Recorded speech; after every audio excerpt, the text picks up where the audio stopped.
스카이캐슬이라는 드라마가 있는데 리플리 증후군이라고 합니다. 인격장애. 이 코넬 아이디도 들고 다니는 애가 있었다고. 반갑습니다.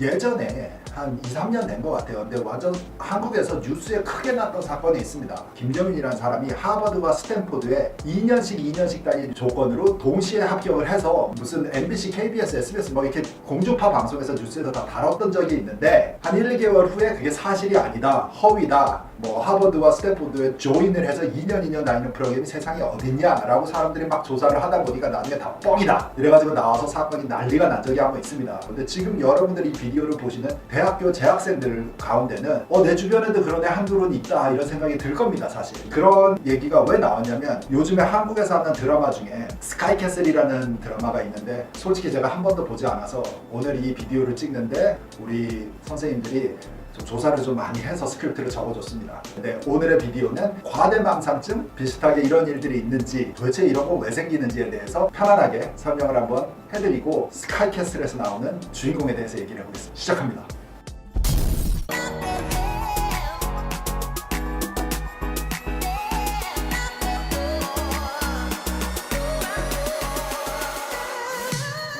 자, 우리 주변에는 이런 사람들이 한둘씩은 있을 수 있습니다. 저는 솔직히 대학교 다닐 때 제가 기억하기로는 랭귀지 프로그램으로 온 거야, 대학에. 그 다음에는 학교를 다닌다라고 해서 한국에 있는 부모님한테는 매달 생활비, 기숙사비 이런 학비는 막 연락 받아. 그리고 2년 정도를 코넬을 다닌다라고 해서 수업도 들어가서 들은 걸로 저는 알고 있습니다. 그냥 걸어 들어가면 들을 수 있으니까 그냥 가서 막 노트도 적고 진짜 학생이랑 이 가짜 학생이랑 같이 수업 노트도 쉐어를 하면서 막 다니니까는 이 학생들 입장에서는 진짜 다니는 줄 알았지. 그런 줄 알았는데 어쩌다 이게 까발려졌어. 스카이캐슬에 나오는 얘기도 그렇다고 들었습니다. 오늘의 비디오는 제가 뭐 이렇게 하자 저렇게 하자 나는 이렇게 되지 말자 이렇게 된 놈을 뭐 경찰서에 신고를 하자 뭐 이런 얘기 아닙니다. 그냥 이런 게 있구나. 우리가 살고 있는 사회에 증후군, 사이콜로지컬한 이런 문제적인 이슈가 있을 수 있구나를 그냥 편안하게 한번 짚고 넘어가자라는 취지에서 시작을 한 겁니다. 자, 이게 무슨 증후군? 이게 제목이 있어. 리플리 증후군이라고 합니다. 괄호 열고 따옴표 안에 상습적으로 거짓말을 하는 사람 이렇게 되어 있습니다. 이 드라마에서 차민혁 교수와 노승희의 큰딸인 차세리가 하버드 대학교를 다닌다고 가족과 주위 사람들을 모두 속인 내용이 나옵니다. 드라마에서. 그동안 차세리는 하버드생인 것처럼 강의를 듣고 기숙사에 살다가 이 사실을 알게 된 하버드 측에서 62,000불에 달하는 배상을 하라는 통보를 받으면서 거짓말이 모두 들통이 나죠. 본업이 이런 쪽인데 드라마도 하필이면 딴 거 볼 거 많은데 이런 내용을 보고 싶지 않아서 솔직히 집에서 한 번도 안 봤습니다. 근데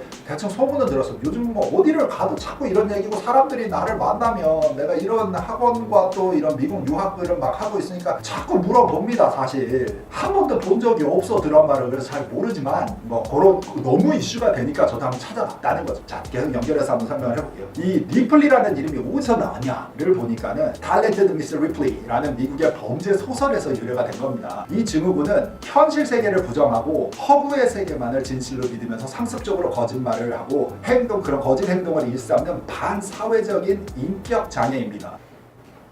인격 장애.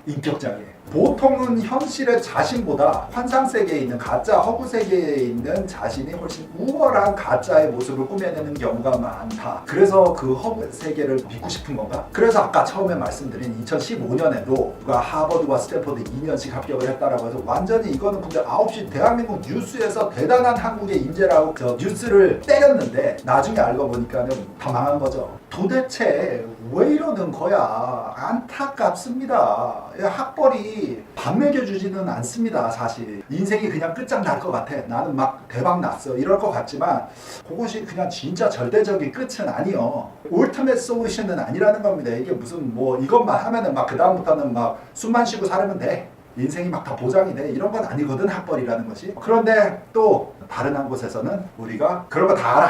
내가 다 이해한다. 하지만 나도 명문대를 가기는 가야겠다 하는 마음이 좀 있기는 있는 겁니다.